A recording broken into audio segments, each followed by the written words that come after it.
Assalamualaikum warahmatullahi wabarakatuh. Selamat pagi, salam sejahtera untuk kita semua. Shalom, Om Swastiastu, Namo Buddhaya, salam kebajikan. Yang mulia Ketua Mahkamah Agung Republik Indonesia, Bapak Profesor Dr. H.M. Syarifuddin SHMH. Yang mulia Ketua Kamar Pidana Mahkamah Agung Republik Indonesia, Bapak Dr. Suhadi SHMH. Yang mulia Ketua Kamar Perdata Mahkamah Agung, Bapak I Gusti Agung Sumanata SHMH. Yang mulia Hakim Agung, Bapak Syamsul Ma'arif SH LLM PhD. Yang terhormat Panitera Mahkamah Agung, yang kami hormati para ketua dan kepala, wakil ketua dan wakil kepala, hakim pengawas bidang, para panitera dan para panitera muda, pengadilan tingkat banding dan tingkat pertama seluruh Indonesia, serta hadirin yang bergabung secara virtual.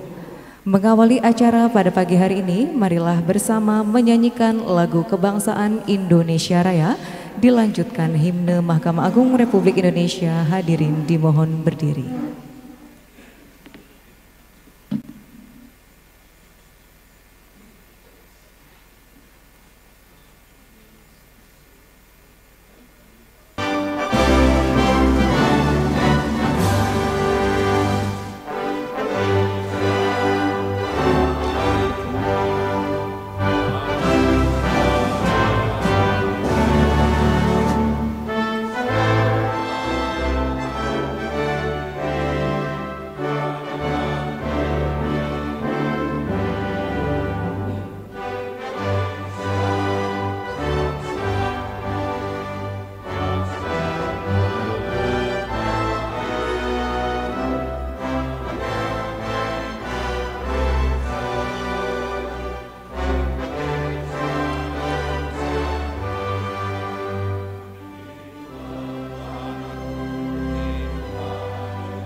Hadirin disilahkan duduk kembali.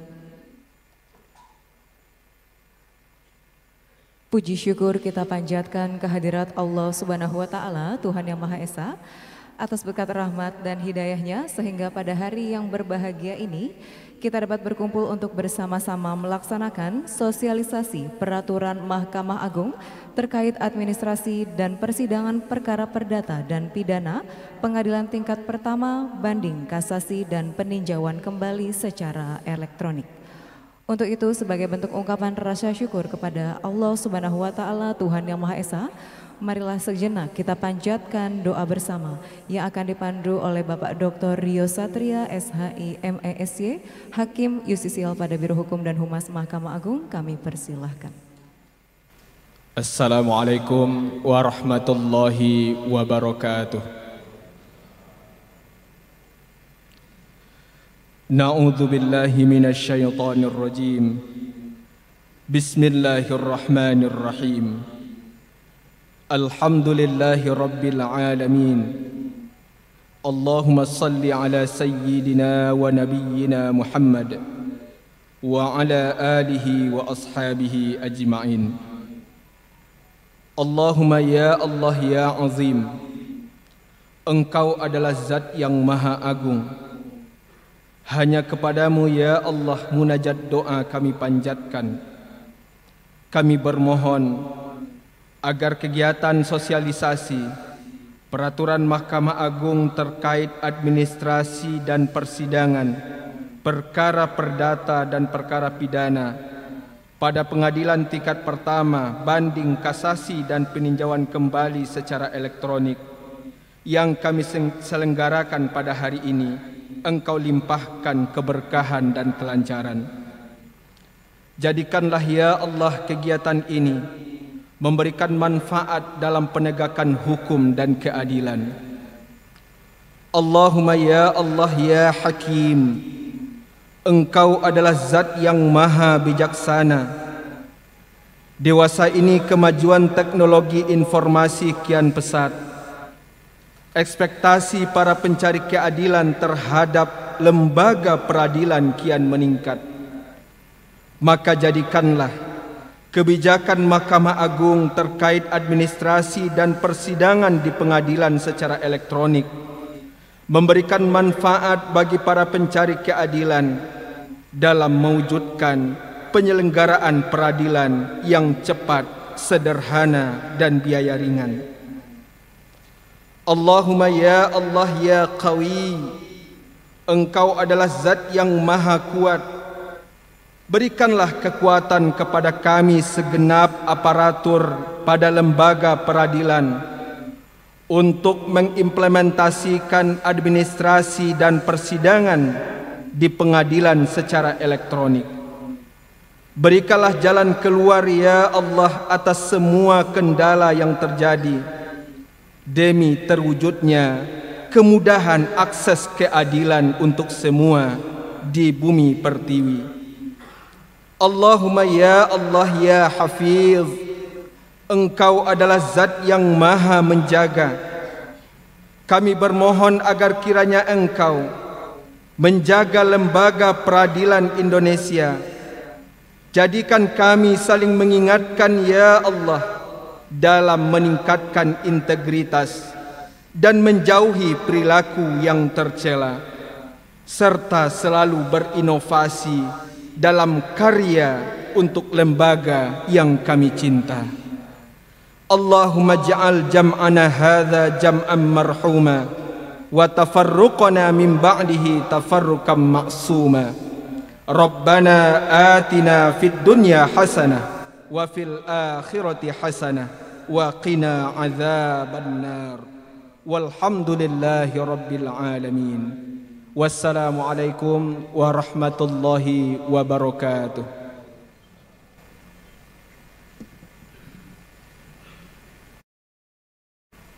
Bapak Ibu hadirin yang kami hormati, selanjutnya sambutan sekaligus membuka secara resmi acara sosialisasi peraturan Mahkamah Agung terkait administrasi dan persidangan perkara perdata dan pidana pengadilan tingkat pertama banding kasasi dan peninjauan kembali secara elektronik oleh Yang Mulia Ketua Mahkamah Agung Bapak Profesor Dr. H.M. Syarifuddin SMH.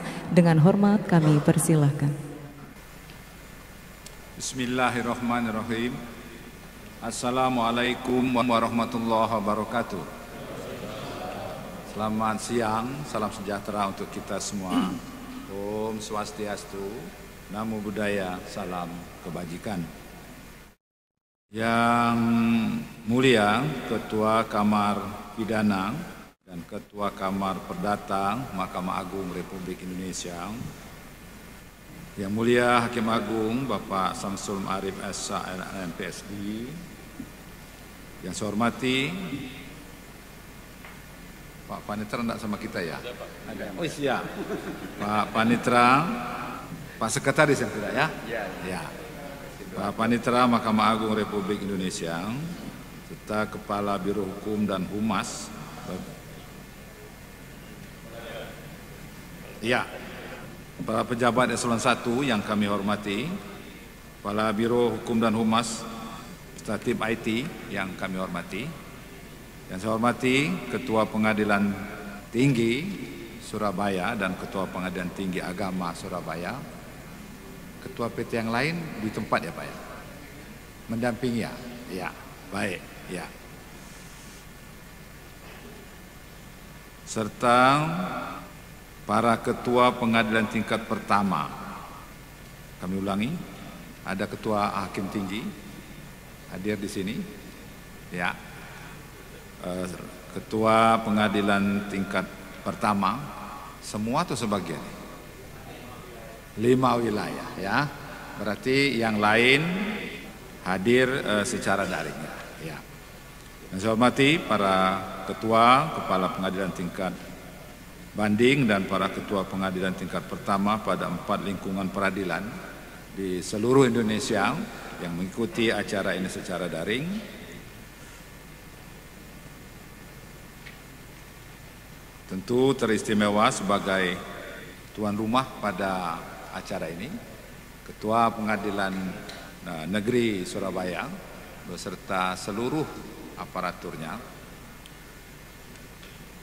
dan semua warga negara, warga peradilan di seluruh Indonesia yang mengikuti acara pembinaan sosialisasi ini, baik secara luring maupun secara daring, yang saya banggakan.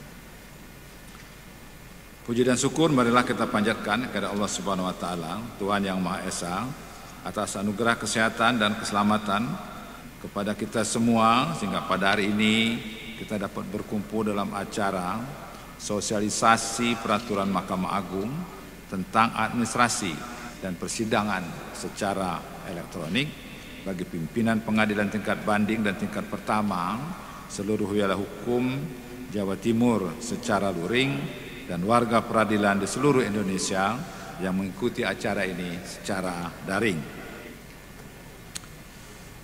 Bapak Ibu hadirin yang berbahagia, pemanfaatan teknologi dalam proses peradilan telah menjadi isu penting di seluruh peradilan dunia dewasa ini. Berbagai inisiatif terus dikembangkan, tidak hanya bertujuan untuk memberikan kemudahan kepada masyarakat pencari keadilan, namun juga dapat membantu aparatur peradilan dalam menjalankan tugasnya, sehingga proses penanganan perkara dapat dijalankan secara lebih cepat, efisien, dan modern. Selain itu, modernisasi peradilan juga telah menjadi atensi Council of ASEAN Chief Justice dalam beberapa pertemuan terakhir, secara khusus dalam Jakarta Declaration tahun 2021, yang mana Mahkamah Agung Indonesia sebagai penyelenggaranya telah disepakati tentang dibentuknya kerangka kerja pemanfaatan artificial intelligence atau kecerdasan buatan dalam peradilan di wilayah ASEAN, AI Governance Framework and the use of artificial intelligence for the ASEAN judiciaries. Salah satu prasyarat agar pemanfaatan artificial intelligence dapat berjalan dengan baik adalah adanya data yang berkualitas yang kemudian dapat diolah untuk memberikan informasi yang akurat bagi user. Perekaman data perkara dari hulu sampai ke hilir menjadi penting untuk kemudian data tersebut dapat dimanfaatkan.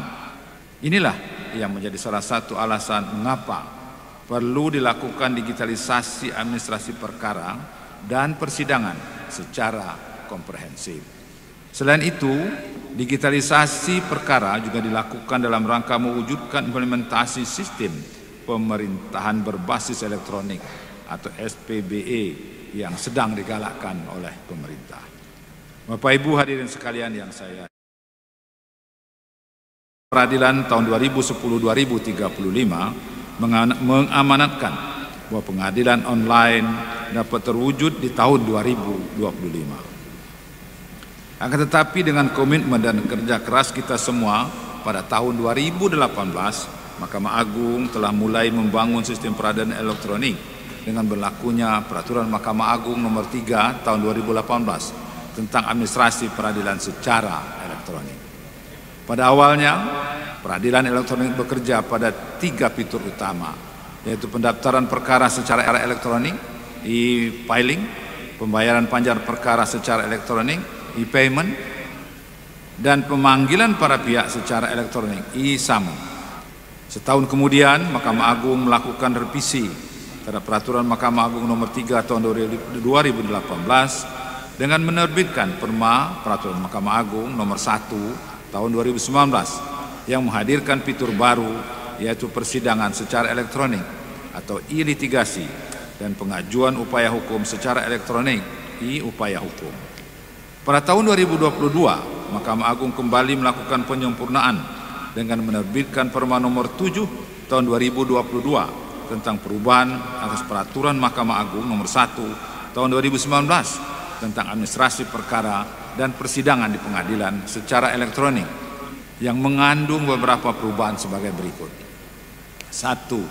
Mengubah ketentuan umum hari yang semula hari adalah hari kerja menjadi hari kalender. 2. Menambahkan ketentuan tentang tanda tangan elektronik. Yang ketiga, menambahkan ketentuan tentang pelayanan terpadu satu pintu atau PTSP dan adanya meja e-court.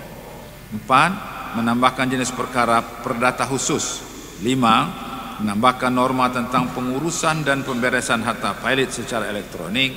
Dan 6. Menambahkan ruang lingkup persidangan elektronik untuk upaya hukum banding.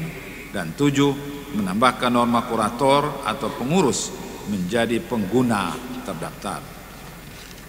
8. Menambahkan bundel A dan bundel B yang dikirim ke pengadilan tingkat banding dilakukan secara elektronik.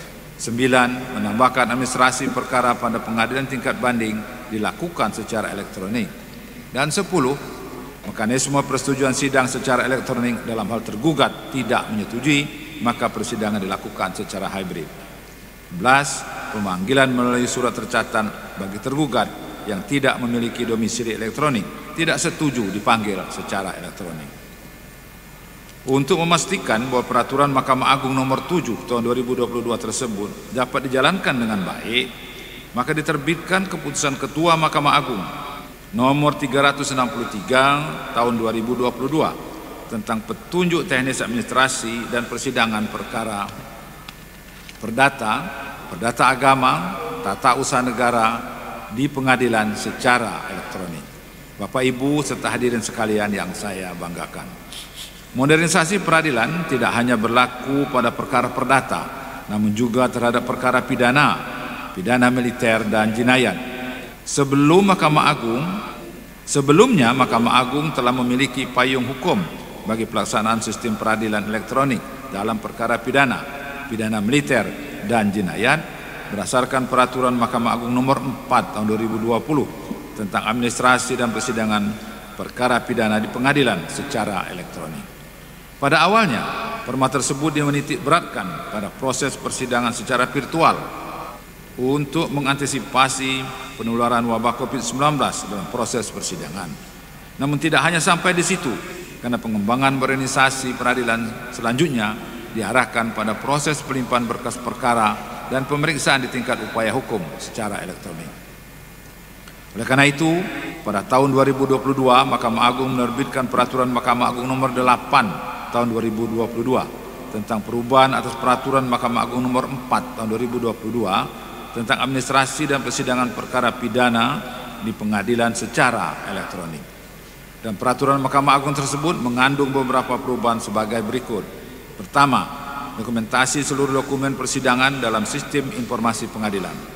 Pengajuan izin atau persetujuan penggeledahan, penyitaan, penahanan, pembantaran, diversi, dan beberapa permohonan lainnya diajukan secara elektronik.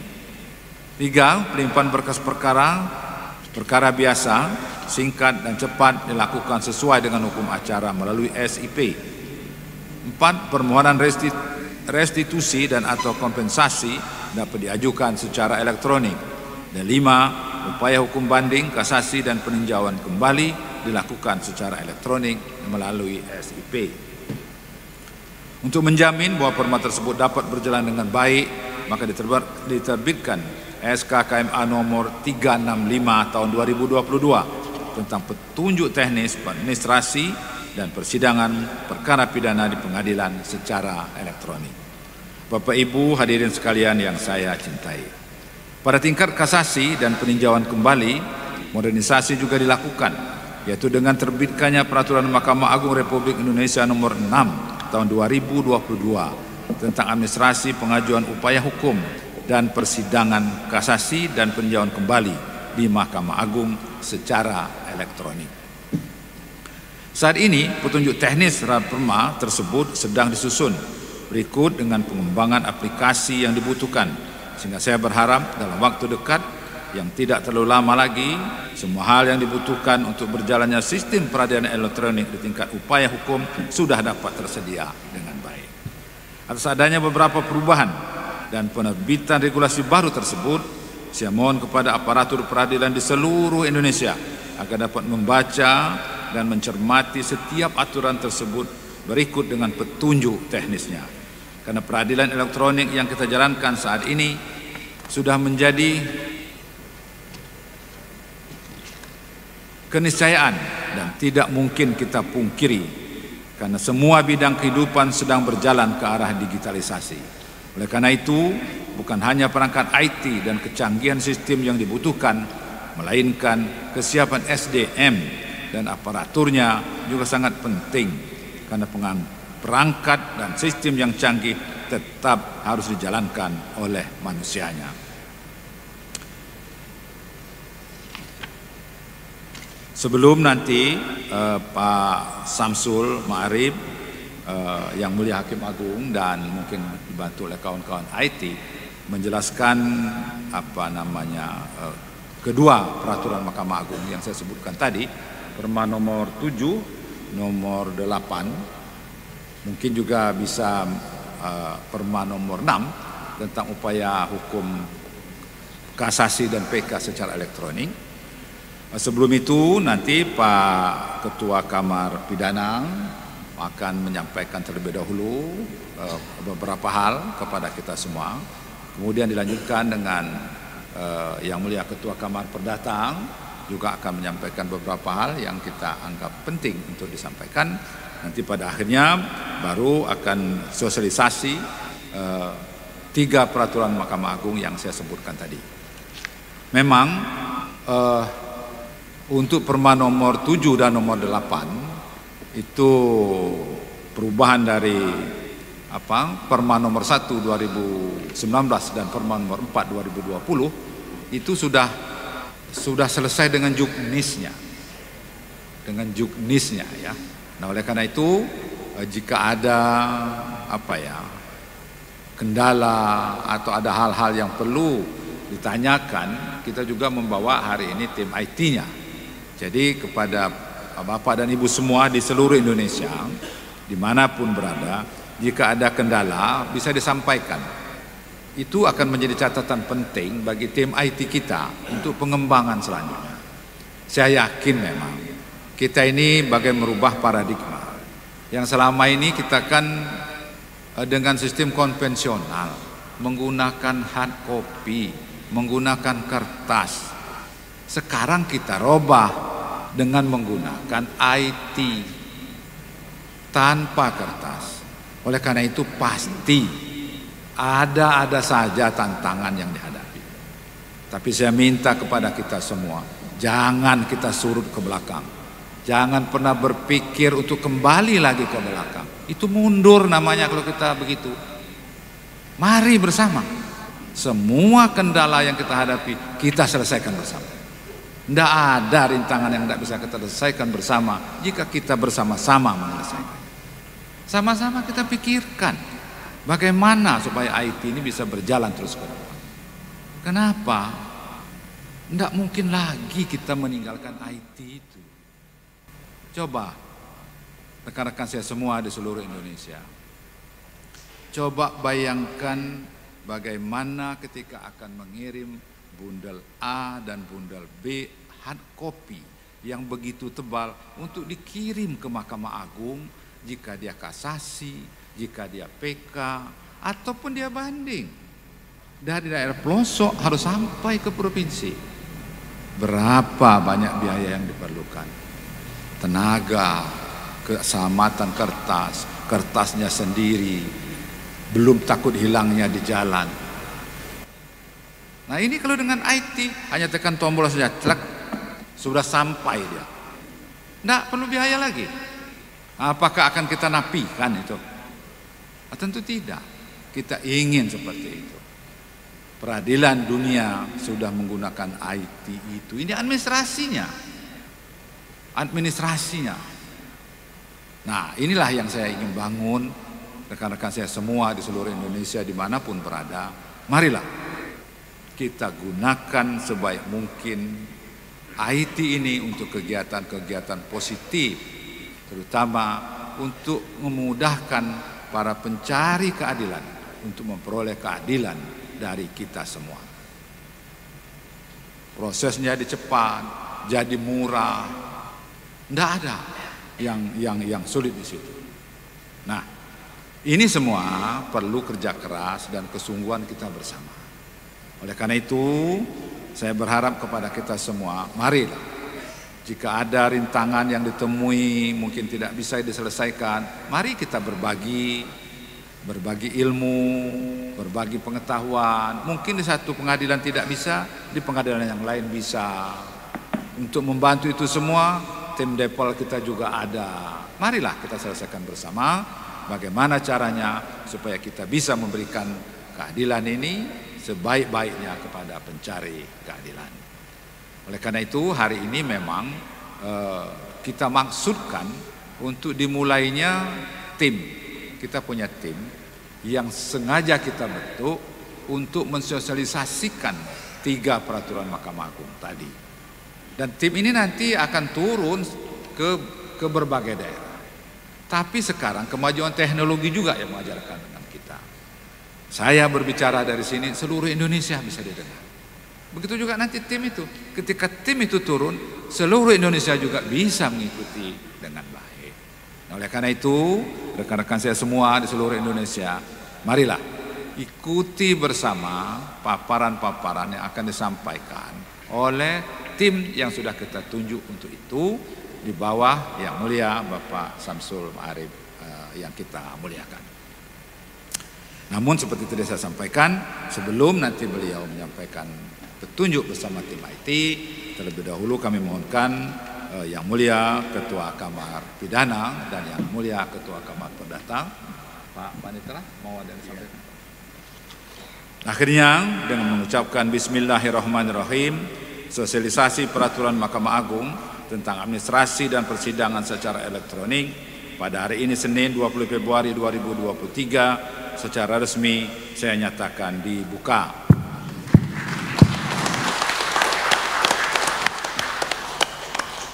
Terima kasih. Wabillahi taufiq wal hidayah. Wassalamualaikum warahmatullahi wabarakatuh. Terima kasih Yang Mulia Ketua Mahkamah Agung. Selanjutnya Bapak Ibu hadirin yang kami hormati, kita dengarkan bersama pembinaan oleh Yang Mulia Ketua Kamar Pidana Mahkamah Agung Bapak Dr. Haji Suhadi SMH. Kami persilakan. Bismillahirrahmanirrahim. Assalamualaikum warahmatullahi wabarakatuh.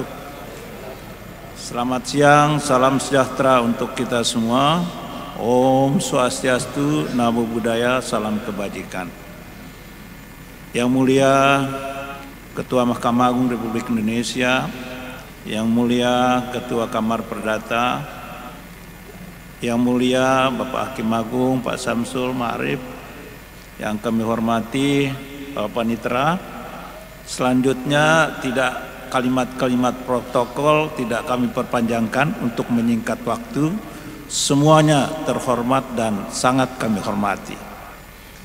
Bagaimana disampaikan oleh yang mulia Ketua Mahkamah Agung tadi, bahwa kami ditugaskan untuk sedikit menyampaikan masalah Perma nomor 8 tahun 2022 yang berasal dari Perma nomor 4 tahun 2020. Perma nomor 4 tahun 2020 memang ada hikmahnya. Ketika itu pemerintah sedang mengatasi masalah kesehatan COVID-19, masalah ekonomi, masalah sosial, tapi masalah hukum belum bisa tertangani. Di LP, di rutan semua sudah digembok. Yang di luar tidak boleh masuk, yang di dalam tidak boleh keluar. Sementara kewajiban kita harus mengadili perkara yang terdakwanya tersangkut masalah penahanan yang punya limit waktu yang ditentukan oleh undang-undang. Maka terbitlah inisiatif dari Bapak Pimpinan Mahkamah Agung Republik Indonesia untuk membuat perma. Dan perma ini sangat didukung oleh Presiden dan pemerintah waktu itu, karena masalah hukum belum tertangani. Sosialisasi Perma nomor 4 tahun 2020 tersebut kita diundang 2 kali oleh Wantimnas, Dewan Pertimbangan Nasional yang dibawa Presiden. Kita presentasikan bahwa dari pemerintah, dari Presiden, agar ini segera dikeluarkan perma. Di sana ada profesor, ada lawyer, kemudian ada kejaksaan. Nah, dari kejaksaan mengatakan ini kan undang-undang yang mengatur hukum acara, yang seharusnya dengan undang-undang dibuat, bukan perma. Saya bilang betul, undang-undang dibuat oleh pemerintah dan DPR, tapi ini sudah korban banyak, mana undang-undangnya. Maka inilah yang berdasarkan pasal 97 Undang-Undang Mahkamah Agung, Mahkamah Agung bisa menggenapkan, bisa melengkapi hukum acara yang tidak diatur oleh undang-undang atau di undang-undang tidak begitu jelas. Akhirnya dorongan 2 kali, terbitlah. Sebelum terbit kami minta kepada pemerintah, sampaikan ke Presiden, ada 2 hal yang perlu diperhatikan untuk bisa suksesnya Perma nomor 4 ini. Yang pertama adalah masalah kelengkapan. Kalau di pengadilan sudah cukup sarana-sarana elektronik, tetapi di LP rutan itu sangat minim sekali. Sebagai contoh, ada 2 rutan di Jakarta, itu digunakan oleh 5 pengadilan. 5 pengadilan. Jadi kalau semua menggunakan persidangan elektronik, maka itu antri. Tolong ini diatasi oleh pemerintah. Yang kedua, masalah sinyal. Masalah sinyal, pengadilan tidak bisa otak-atik sinyal itu. Nah, untuk bisa persidangan secara elektronik harus ini dilengkapi. Mungkin melalui Kementerian Komunikasi, ya, Info ya. Nah, akhirnya terbitlah undang-undang peraturan Mahkamah nomor 4 tahun 2020. Karena untuk menjawab masalah peradilan, maka administrasi dan proses peradilan itu berangkat hanya dari pelimpahan perkara sampai ke putusan. Masalah lain tidak dimuat di situ, karena ini kebutuhan yang mendesak. Nah, perkembangan berikutnya pada tahun 2006 Ada keinginan lagi agar menyusun bahwa upaya hukum banding kasasi PK itu secara elektronik. Nah, perdebatan waktu itu Pak Samsul ya, bagaimana kalau tipikor itu, ya tipikor jadi berangkat dari upaya hukum dari banding kasasi, ya masalah berkas pra bendel A dan barang bukti yang berupa surat-surat atau kertas. Kalau tipikor itu sampai 3 meter, ya 3 meter panjang dokumennya. Bagaimana, apakah ini bisa di-scan atau dialihkan kepada elektronik? Tidak memungkinkan. Nah, kesulitan sekali. Adalah ya upaya berikutnya adalah bagaimana agar criminal justice system dari awal penyidikan sampai ke masa pelaksanaan putusan bisa menerapkan masalah hukum itu, penyelesaian hukum secara elektronik. Maka dengan putusan bersama yang mulia Pak Ketua, ada 7 daerah hukum ya yang percontohan bagaimana caranya supaya criminal justice system dari awal itu sampai ke Mahkamah Agung bisa secara elektronik. Ada 7 daerah hukum, tetapi setelah itu banyak sekali daerah-daerah hukum yang lain yang menyatakan laporan kepada Mahkamah Agung mereka sudah menerapkan criminal justice system. Oleh sebab itu, ya, jadi nanti dari perkara dari tingkat penyidikan sampai ke Mahkamah Agung tidak ada lagi menggunakan kertas, paperless. Betapa kemajuan yang luar biasa itu menghemat anggaran APBN, anggaran negara yang begitu besar. Kalau ini sukses, maka kita sudah memberikan kontribusi terhadap keuangan negara. Nah, sehingga gagasan yang dikomandani oleh Yang Mulia Pak Samsul merubah Perma nomor 4 tahun 2020. Inti Perma nomor 4 2020 tidak hilang. Sama sekali tidak dikurangi. Tetapi ditambah dengan ketentuan bahwa sarana elektronik ini dengan kesepakatan bersama sejak dari penyidik. Ya, sejak dari penyidik. Jadi nanti izin penggeledahan, izin penyitaan, dokumen izin peminjaman barang bukti dan sebagainya sudah secara elektronik. Ya, perubahan tahanan secara elektronik, semua secara elektronik. Ya, nanti ini harus dipahami oleh aparatur pengadilan, terutama ketua pengadilan, di mana izin penyitaan, izin penahanan, di persetujuan penyitaan itu dilaksanakan oleh ketua pengadilan. Ini semuanya nanti secara elektronik. Nah, itulah ditambah dalam Perma nomor 4 tahun 2020. Ya, jadi dari awal criminal justice system dari penyidikan itu sampai ke Mahkamah Agung sudah diatur secara elektronik. Dan menurut Perma nomor 6 tahun 2010 kan melalui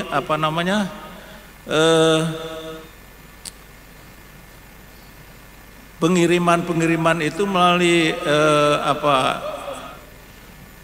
istilahnya yang diganti dengan sekarang ini SIP, ya, sistem informasi pengadilan, tidak lagi melalui email, ya, email atau istilah permanya Pak Samsul itu, ya, ponsel, ya, melalui ponsel, postel, ya, postel. Jadi itu diganti melalui SIP dari awal sampai akhir melalui SIP. Jadi semuanya nanti baik itu dari awal mengenai begitu pelimpahan perkara, kemudian kalau ada barang bukti, dokumen-dokumen yang dipoto, ya, gambarkan mengenai barang bukti semua melalui SIP. Kemudian dalam proses persidangan, dari kalau ada itu eksepsi, pelimpahan perkara, eksepsi, kemudian nanti pembuktian yang membutuhkan dokumen-dokumen bisa juga melalui SIP. Semuanya melalui SIP. Kemudian sampai ke tuntutan, pembelaan diri, replik, duplik, sampai pembacaan putusan pun nanti semua melalui SIP. Jadi satu jalur semuanya.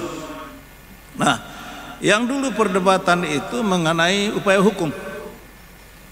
Ya, upaya hukum dulu sudah diperbincangkan, diperdebatkan bagaimana upaya hukum ini kalau diselenggarakan secara elektronik ya. Nah, dulu perdebatan itu bagaimana PK, peninjauan kembali yang kalau terdakwanya itu ada di luar negeri, dia melarikan diri ke luar negeri. Kalau dengan elektronik bisa saja dia dari Singapura, dari Hong Kong menyatakan PK, ya PK, kemudian dia kuasakan untuk pada orang lain untuk menghadiri persidangan. Ini semua sudah terjawab. Ada klausula di situ bahwa kalau orangnya lari ke luar negeri, maka tidak berlaku upaya hukum yang ditentukan oleh Perma.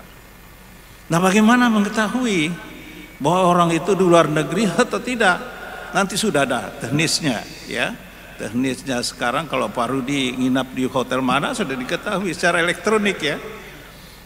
Jadi dia luar negeri atau luar negeri nanti dijelaskan oleh Pak Samsul. Semua sudah diketahui. Dari semuanya terjawab kekhawatiran dahulu kita.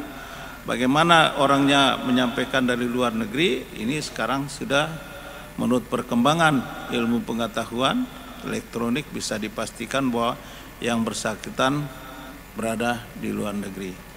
Saya kira itu garis besar yang kami sampaikan.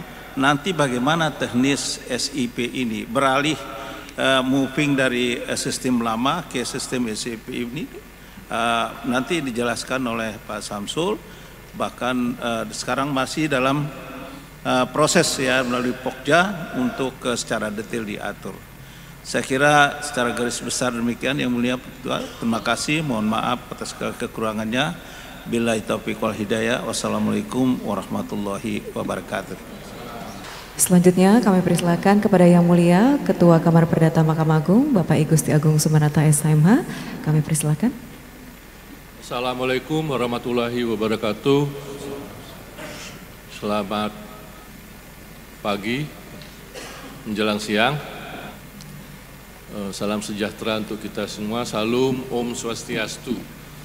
Yang Mulia Bapak Ketua Mahkamah Agung Republik Indonesia, Yang Mulia Bapak Ketua Kamar Pidana Mahkamah Agung Republik Indonesia, Yang Mulia Hakim Agung Pak Samsul Ma'arif pada Kamar Perdata Mahkamah Agung Republik Indonesia, yang terhormat Bapak Panitra, kemudian Bapak Kepala Badan Libang Diklat Kumdil Mahkamah Agung Republik Indonesia, Bapak Ketua Tingkat Banding Jawa Timur di Surabaya, Bapak Kepala Biro, Bapak-bapak dan Ibu sekalian semuanya yang saya muliakan, yang hadir di ruangan ini beserta para peserta yang mengikuti acara secara online, secara daring. Bapak dan Ibu sekalian, saya tidak akan mengulas mengenai sistem administrasi perkara secara elektronik yang nanti akan dijabarkan secara panjang lebar oleh Yang Mulia Hakim Agung Pak Samsul Ma'arif dan timnya yang ada di Mahkamah Agung di bawah komando dari Bapak Kepala Biro Humas. Saya hanya ingin menyatakan berkaitan dengan apa yang disampaikan oleh Yang Mulia Pak Ketua Mahkamah Agung, menyatakan bahwa CACG Council of ASEAN Chief Justice sudah salah satu putusannya menentukan bahwa kita akan mengembangkan artificial intelligence, dan ini berkaitan dengan rumusan sistem kamar. Kita berangkat dari apa yang kita sebut dengan Justice Quality Index, yang salah satu unsurnya adalah kepastian hukum. Adanya kepastian hukum itu ketika putusan-putusan peradilan termasuk putusan Mahkamah Agung itu predictability-nya besar, artinya bisa diramalkan ke arah mana kira-kira putusan ini. Panduannya apa? Panduannya adalah hasil rumusan kamar. Hasil rumusan kamar kita akan memandu hakim-hakim itu dan termasuk Hakim Agung ke arah mana isu-isu mengenai hal-hal tertentu yang sudah terkulminasi yang diputuskan oleh Mahkamah Agung, arah perkembangannya. Oleh karena itulah pada tahun ini adalah tahun ke-10. Jadi kita secara tidak langsung memperingati 10 tahun berlakunya sistem kamar. Sekarang kaitan dengan artificial intelligence ini banyak sekali, nanti Bapak-Bapak dan Ibu sekalian sudah mengetahui bahwa ternyata rumusan kamar ini banyak sekali platform provider yang menyediakan platform termasuk diantaranya akses untuk memperoleh rumusan sistem kamar beserta ulasannya. Bahkan ada beberapa ada provider menyediakan platform seperti itu. Bahkan kalau kita baca kasus-kasus yang ada sekarang di dalam memori kasasi yang kami terima di Mahkamah Agung, banyak merujuk kepada rumusan sistem kamar. Nah, itulah bahayanya nanti kalau kita sendiri tidak mentaati sistem kamar, siapa lagi? Karena ini kita tahu dari awal, kita menyatakan bahwa ada penyatuan pendapat hukum daripada Mahkamah Agung sehingga tidak membingungkan para pencari keadilan dan hakim itu sendiri. Oleh karena itu di dalam memang apakah rumusan kamar Mahkamah Agung ini harga mati? Ya, karena ini merupakan kulminasi dari perkembangan hukum yang ada. Tetapi memang ada kasus-kasus tertentu, memang dalam menangani perkara perdata ini kan tidak ada kasus yang istilahnya identical, yang sama sekali. Kalau ada hal yang sangat eksepsional, yang istilahnya Pak Ketua Muda Perdata Pak Asikin dulu, kalau eksepsional harus dipertimbangkan dengan matang. Jadi dalam periode 2012 dan 2022,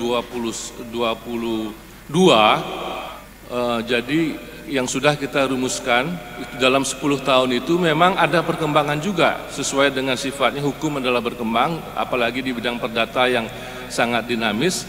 Rumusan kamar di dalam 2012 sampai 2022 ini dalam 10 tahun ini ada beberapa yang dilakukan perubahan-perubahan dan tentu sebagaimana azas hukum pada umumnya yang terbarulah yang berlaku. Itu yang kita kita alami. Kemudian di tahun 2022, jadi dalam 10 tahun ini kita memperingati secara tidak langsung 10 tahun rumusan kamar. Terakhir kita merumuskan di kamar perdata, rumusan kamar sekalian saya sosialisasikan adalah bahwa posita gugatan yang menguraikan hubungan hukum perjanjian antara penggugat dan tergugat, tetapi petitum gugatnya meminta tergugat dinyatakan melakukan perbuatan melawan hukum, tidak menyebabkan gugatan kabur. Jadi pada pokoknya seperti itu, kita tidak saklek bahwa dalam uraian positanya ini menggambarkan adanya perjanjian yang harusnya berakhir dengan wan prestasi, tetapi di dalam petitum mereka meminta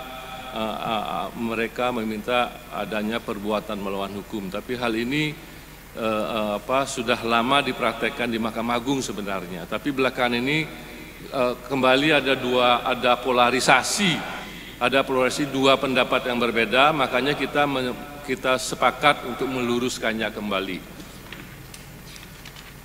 Kemudian mengenai kewenangan pengadilan mengadili suatu perkara baik secara absolut maupun relatif. Ketika pengadilan negeri menyatakan bahwa secara absolut tidak berwenang mengadili perkara yang bersangkutan, tetapi ketika dilakukan upaya hukum banding, pengadilan tingkat banding mengatakan bahwa ini pengadilan negeri berwenang, pengadilan tingkat pertama berwenang. Maka pengadilan tingkat banding, pengadilan tinggi dalam hal ini akan membuat putusan sela, memerintahkan kepada pengadilan negeri untuk memeriksa kembali materi yang ada. Kemudian hasil pemeriksaannya kemudian dikirim ke pengadilan tinggi. Kenapa putusan sela? Karena masih banyak ada pertanyaan walaupun ini sudah dirumuskan, kenapa putusan sela? Karena supaya tidak ada upaya hukum. Karena kalau di putusan akhir berarti nanti ada kemungkinan ada satu putusan menghasilkan dua nomor. Nah, ini tentu sangat berbahaya karena satu putusan kok ada produknya kok dua nomornya dua yang berbeda. Oleh karena itu apa yang dihasilkan pemeriksaannya? Karena kadang-kadang juga ketika pengadilan tinggi memerintahkan bahwa pengadilan negeri berwenang, majelis yang bersangkutan bersikukuh kami tidak berwenang. Nah, inilah oleh karena itu pengadilan tingkat banding, pengadilan tinggi akan memerintahkan kepada pengadilan negeri mengirimkan kemudian hasilnya. Kemudian baru setelah itu pengadilan tingkat banding, pengadilan tinggi menyatakan memutus dengan putusan akhir. Dan dari situ kemudian berarti ada satu putusan, satu nomor bisa dilakukan upaya hukum selanjutnya, PK maupun kasasi. Oleh karena itu kita meyakinkan di Mahkamah Agung pun akibat daripada kesimpang siuran ini kadang-kadang putusan kita menjadi susah di Mahkamah Agung karena nomornya sudah menjadi dua. Oleh karena itulah kita menyepakati bahwa itu adalah rumusan kamar kita menghadapi isu-isu seperti itu. Kemudian di bidang kepilot dan penundaan kewajiban pembayaran utang. Sebenarnya ini masalah yang ada di kita ini kan cukup lama. Ketika PKPU diajukan oleh kreditur, maka ketika usulan perdamaian daripada debitur ini ditolak, maka dinyatakan yang bersangkutan, debitur yang bersangkutan pilot dan tidak ada upaya hukum. Kita kehilangan kontrol. Mahkamah Agung kehilangan kontrol, oleh karena itu kita menyambut baik putusan MK mengenai ini, yaitu putusan MK nomor 23 kalau tidak salah ya, PUU tahun 2021, yang sebenarnya inti daripada putusan itu karena di dalam pertimbangan hukumnya MK memberikan kewenangan untuk melakukan regulasi lebih lanjut adalah kepada Mahkamah Agung. Mereka menyadari ini adalah kompetensi kita untuk mengatur lebih lanjut. Oleh karena itulah kita intinya sebenarnya ketika PKPU itu diajukan oleh kreditur bukan debitur dan usulan perdamaiannya ditolak sehingga berakhir dengan kepailitan, itulah yang boleh dilakukan upaya hukum kasasi, hanya kasasi saja. PKPQS dan PKPU tetap tidak boleh ada upaya hukum. Kalau tidak orang bisa kasasi dua kali. Oleh karena itulah hanya yang berakhir dengan kepailitan yang diajukan upaya hukum kasasi. Kemudian ada rumusan kamar yang juga penting yang kita sampaikan mengenai ketika koperasi dipilotkan. Ini menjadi isu yang sangat luas di Indonesia dan kita tahu semua, dan bahkan berimplikasi kepada hal-hal yang tidak kita inginkan di Mahkamah Agung. Kita tidak ingin ini berlanjut terus, walaupun secara normatif sebenarnya tidak ada koperasi itu kalau dipilotkan itu harus melalui koperasi maupun melalui OJK. Oleh karena itu kami juga berdiskusi tanpa mempengaruhi independensi kita masing-masing dan Kementerian Koperasi dan OJK, kita menginginkan bahwa institusi yang mengeluarkan izin juga mempunyai fungsi tugas untuk mengawasi apakah koperasi ini punya kesehatan yang baik atau tidak, atau apakah sudah layak untuk dipilotkan. Itu kita serahkan kepada institusi yang memberikan izin, dalam hal ini koperasi maupun OJK. Oleh karena itulah menghasilkan rumusan kamar seperti ini. Memang di tahap awal banyak yang mengatakan bahwa ini debatable, koperasi tidak bisa dipilotkan atau dipilotkan harus melalui koperasi maupun OJK. Saya mendengar isu-isu bahwa ke depan pun pengaturannya akan seperti itu. Karena susah juga kalau kita lihat scope of operation daripada koperasi itu sangat luas sekali, tidak seperti aslinya dulu ketika ini adalah kumpulan orang dan uang, kekayaan istilahnya untuk kesejahteraan bersama di antara anggota. Sekarang banyak koperasi yang mencari investor, kemudian investor menanamkan uangnya. Ini kan tanda petik apakah ini termasuk penyelundupan hukum atau enggak, bagaimana bisa mengkoleksi uang dari investor dengan bunga yang murah. Lagi pula perizinan untuk mendirikan bank itu kan cukup sulit juga. Jadi ini semacam jalan pintas, oleh karena itu kita harapkan rumusan kamar kita menyangkut koperasi ini bisa memberikan solusi, paling tidak solusi sementara sebelum adanya reformasi ataupun perubahan daripada perundang-undangan yang menyangkut kewenangan koperasi untuk memberi izin, mengawasi, dan ketika koperasi akan dipilotkan harus melalui Kementerian Koperasi, karena sebagian juga ada izin yang dikeluarkan oleh OJK, ya, oleh karena itu siapa yang mengeluarkan izin kita harapkan dialah yang akan menilai, mengawasi dan menilai apakah suatu koperasi akan dapat dipilotkan atau tidak. Kemudian rumusan kamar terakhir mengenai perselisihan hubungan industrial. Pekerja, buruh yang diangkat menjadi direksi dalam perusahaan yang sama melalui rapat umum pemegang saham (RUPS), maka secara hukum hubungan kerjanya telah berakhir terhitung sejak diangkat menjadi direksi, dan pekerja buruh tersebut berhak memperoleh uang kompensasi pemutusan hubungan kerja sesuai peraturan perundang-undangan yang berlaku, dengan ketentuan masa kerjanya dihitung sejak adanya hubungan kerja dan upah terakhir adalah upah sebelum diangkat menjadi direksi perusahaan. Karena dengan dia menjadi direksi sebenarnya dia tidak dihitung lagi masa kerjanya, karena perlakuannya mendapat resin, mendapat keistimewaan yang cukup besar. Bahkan direktur utama itu ketika pembagian dividen itu mendapat porsi yang sama dengan pemilik perusahaan. Jadi direktur utama itu, maka saya kira ini ketentuan ini rumusan kamar ini sangat wajar menurut saya. Itu mengenai rumusan kamar, saya harapkan Bapak-Bapak dan Ibu sekalian semua, kita semua juga mentaati apa yang telah kita rumuskan bersama. Ini kulminasi daripada perkembangan hukum dan implementasinya diharapkan dari kita semua. Ini sekali lagi tidak hanya pencari keadilan, masyarakat pada umumnya sudah bisa mengakses apa sih rumusan kamar melalui provider dan platform-platform yang disediakan oleh provider-provider. Ada banyak itu providernya, platform yang disediakan, bisa Bapak-Bapak dan Ibu sekalian yang generasi sekarang mungkin sangat mudah untuk mengaksesnya. Kemudian mengenai Novum, kami masih ada beberapa teman kita di daerah membuat berita acara Novum ini tidak disebutkan tanggal ditemukannya kapan. Ya, mungkin lupa atau bagaimana. Ini perlu dipikirkan ya. Harus dirubah. Jadi harus hanya tanggal ini menentukan tanggal kapan ditemukan, di mana ditemukan, terutama tanggal sangat penting sekali. Tapi ada juga Novum yang dikirim ke Mahkamah Agung ini yang menyumpah itu notaris atau ada penghulu. Nah, ini memang nyata ada. Dan saya dapat laporan juga dari panitera muda saya. Saya kan minta, masalahmu apa yang kamu hadapi selama ini selama bertugas sebagai panitera muda perdata, yang menyolok yang seperti itu. Tapi kami juga alami sendiri hal-hal yang perlu perhatian dari Bapak-Bapak dan Ibu sekalian adalah ketika bukti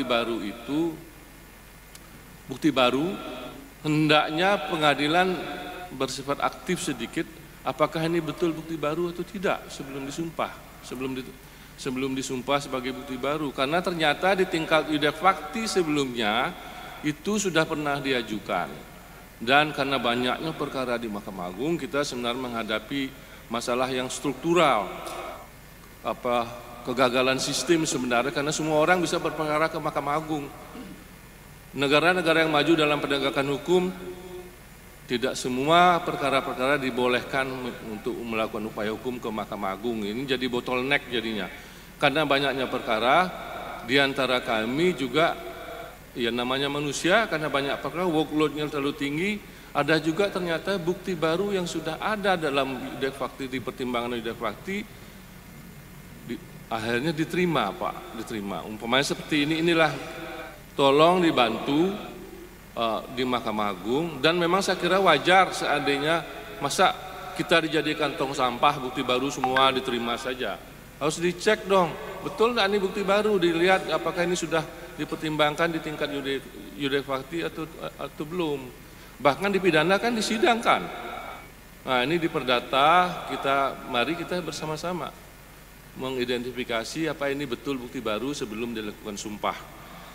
Dan ada lagi yang masalah yang kami hadapi belakangan ini banyak sekali perkara-perkara yang berkasnya belum lengkap itu dikirim ke Mahkamah Agung. Apa sebabnya? Mungkin bisa Bapak-bapak Ibu sekalian bisa menjawab sendiri, mungkin sudah tahu mungkin jawabannya.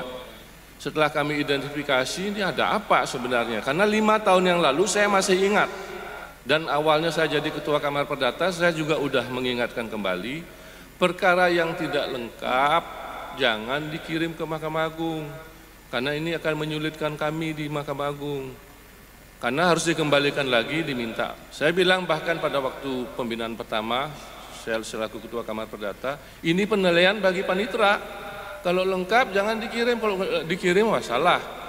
Nah ini mungkin karena ada miss ya. Mungkin semua tahu miss ya. Ya, monitoring independent implementasi SIPP. Jadi karena takut merah cepat-cepat dikirim. Tapi seharusnya kalau dikembalikan lagi merahnya jadi minus. Harusnya dapat minus lagi. Nah ini terakhir saya ingatkan di sini, jangan sampai mengejar miss itu cewek ya. Miss itu cewek, jadi jangan mengejar miss dengan mengorbankan sistem yang ada. Jadi kita jadi ribet di Mahkamah Agung, jadi ribet harus mengembalikan lagi. Jadi surat-surat masuk, kami sudah upaya hukum sudah sekian lama kok belum ada dapat nomor. Ya karena minta berkas lagi dikirim ulang kekurangannya. Jadi ini hal-hal yang kami temukan yang mungkin Bapak-bapak dan Ibu sekalian menganggap ini kecil, sederhana, tapi ini membawa implikasi yang cukup besar bagi kita semua. Demikian mungkin tanpa banyak memotong waktu yang mulia karena beliau banyak panjang lebar akan diuraikan. Dalam segala kekurangan saya adalah menyampaikan hal-hal yang dianggap perlu pada kegiatan ini, mohon dimaafkan. Wassalamualaikum warahmatullahi wabarakatuh.